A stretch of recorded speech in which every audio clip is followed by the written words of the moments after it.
Mashiach ben David sitzt überall, halet Becher in der rechten Hand, macht Brache auf dem ganzen Land.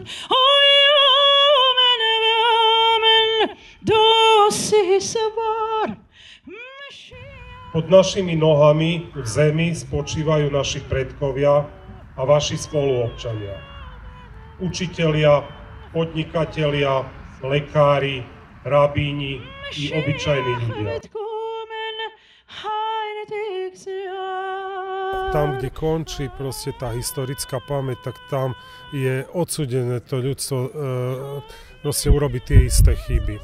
Preto je veľmi dôležité, že sme tu dneska odhalili tento pamätník a odstranili také dve pomyselné krivdy minulosti. Prvou krivdou tam vzadu za pamätníkom vidíte náhrobky. Sú to náhrobky z pôvodného cintorína, ktorý sa nachádza tu na tejto parcele. Tu chodíme po ľuďoch. Vraciame kus historickej pamäte Mikulášu. Veríme, že mesto tolerancie, pretože tu na jednom území žili Židia, kresťania, evanielici a rozvíjali toto mesto. Až kým neprišlo to obdobie hrôzy. Preto je to dôležité. Chcem preto z tohto miesta z úprimného srdca poďakovať Milanovi Fíľovi, filantropovi a človeku s veľkým srdcom, ktorý z vlastnej vôle, s úctou a rešpektom podporil obnovu tejto posvätnej zeme. V Talmude sa píše: ten, kto uchová pamiatku na zosnulých, dáva ich životu zmysel a zušľachtuje duše živých. Nech ich duše nájdu pokoj, nech naše srdcia zostanú bdelé a nech toto miesto navždy pripomína, že úcta k minulosti je základom ľudskej dôstojnosti. Ďakujem pekne.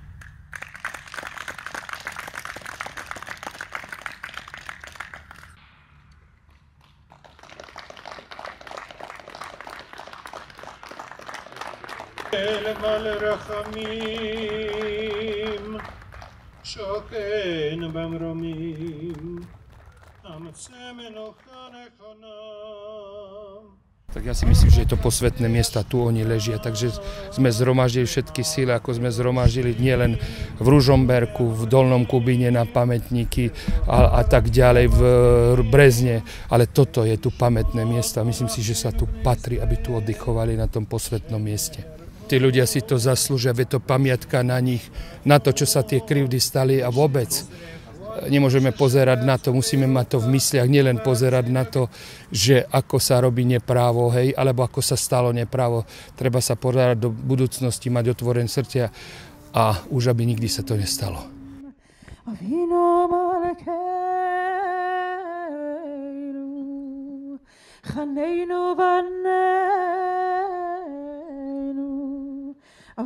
Malkeinu, Chaneinu Baneinu, Ki ein banu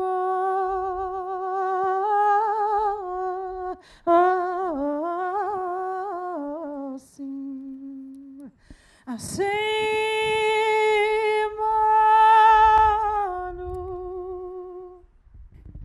Tzedakah v'chesed,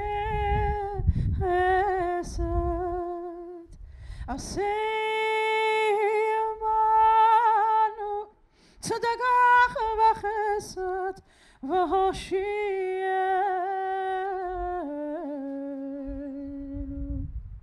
אבינו מלכנו